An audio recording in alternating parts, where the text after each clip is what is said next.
అబ్బాయి ఎలా ఉన్నాడు? చూడ్డానికి బాగానే ఉన్నాడు. Thanks for your opinion. వీడు నా స్నేహితుడు కొడుకు.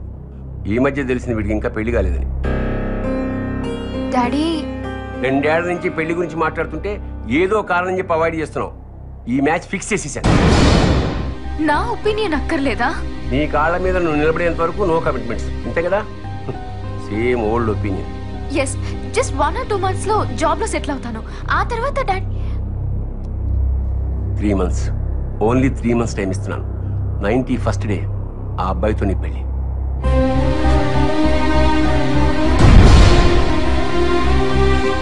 ఐఎమ్ ఎక్స్ట్రీమ్లీ సారీ అండి. ఆ గొడవకి నాకు ఎటువంటి సంబంధం లేదు. అయినా నా ఫ్రెండ్స్ చేసిన తప్పుకి నన్ను శిక్షిస్తారేంటండి? ప్లీజ్ నన్ను అర్థం చేసుకోండి.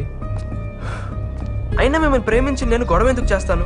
మీరు కనిపించిన దగ్గర నుంచి నేను పూర్తిగా మారిపోయాను. నా స్టడీస్ కూడా నేను దూరం అయ్యాను. రోజు మీరే చూస్తున్నారు కదా, మీకు నా ప్రేమ కనిపించట్లేదా? ప్లీజ్ అర్థం చేసుకోండి. మీరు నన్ను అవాయిడ్ చేస్తుంటే నాకు చచ్చిపోవాలనిపిస్తుంది. ఏంటి బ్లాక్మెయిల్ చేస్తున్నావా? ప్రేమిస్తున్నానండి. ప్రేమ? నా పరిస్థితి తెలుసా నీకు? ఆ ఉద్యోగం ఎంత ఇంపార్టెంటో తెలుసా?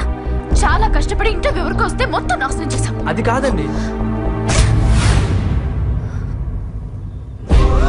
పోలీసుల దగ్గర దెబ్బలు తిన్నా కూడా నీకు బుద్ధి రాలేదా? నేను చెప్పానా నా కోసం మీ వాళ్ళందరినీ వదులుకోమని? మీ పాటికి మీరు ప్రేమించేసుకుని ఏదేదో ఊహించుకుని కలలు కంటూ ఉంటారు. అసలు ఏంట్రా మీరు? మేము ఒక్కసారిగా కాదనేసరికి తట్టుకోలేక ఆత్మహత్య చేసుకుంటారు, లేదా కసితో చంపేస్తారు. నాకు నువ్వంటే అసహ్యం. మీరు అలా అనకండి. మీరు లేకపోతే నేను బతకలేను. నిన్ను ప్రేమించడం ఇంపాసిబుల్. చావాలనుంటే చచ్చిపో, చావాలనుంటే చచ్చిపో, చావాలనుంటే చచ్చిపో, చావాలనుంటే చచ్చిపో.